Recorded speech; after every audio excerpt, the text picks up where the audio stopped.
আর কতদিন বাইরের দোকান থেকে ধোসা কিনে খাবে? এবার এইভাবেই বাড়িতে বানিয়ে নাও সহজ পদ্ধতিতে ধোসা।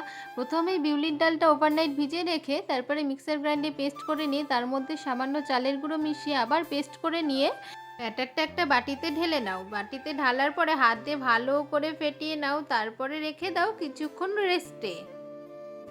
বাকি ব্যবস্থাগুলোও করে নাও। প্রথমে আলুটা ধুয়ে নাও, তারপরে আলুটা সেদ্ধ বসিয়ে দাও। ব্যাটারটার মধ্যে নুন দিয়ে ভালো করে মিশিয়ে নাও। আলুটা সেদ্ধ হতে হতে ব্যাটারের মধ্যে ভালো করে নুন, লঙ্কা গুঁড়ো, জিরে গুঁড়ো মিশিয়ে নিয়ে ভালো করে ফেটিয়ে নাও। তারপর সাম্বারের জন্য সবজিগুলো কেটে নাও। প্রথমে আমি বেগুন কেটে নিচ্ছি, তারপরে কেটে নিচ্ছি একটা গাজর। তোমরা তোমাদের মন পছন্দ মতো যে কোনো সবজি দিতে পারো। এরপরে আমি কেটে নেব তেঁতুল। তেঁতুলটা কিন্তু লাগবেই, তোমরা চাইলে পাকা তেঁতুলও দিতে পারো। আমার কাছে কাঁচা তেঁতুল ছিল, আমি কাঁচা তেঁতুলই দিয়েছি।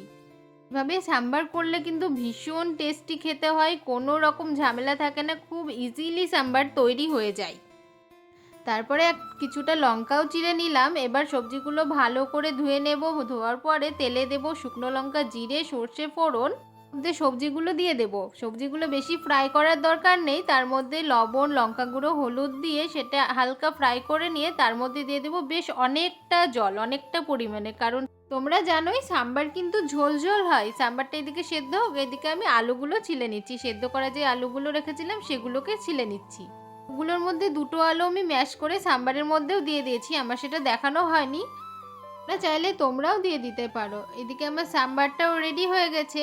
এবার ধনেপাতা চাটনির জন্য ধনেপাতা, আদা, রসুন, লঙ্কা সব কিছু ভালো করে বেছে ধুয়ে নিয়ে তারপরে কড়াইয়ে তেল দিয়ে জিরে ফোড়ন দিয়ে আলুটা দিয়ে আলুর মধ্যে লবণ, হলুদ, লঙ্কা গুঁড়ো সব কিছু দিয়ে কষিয়ে নিয়ে ওপর থেকে ধনেপাতা ছড়িয়ে দেবো।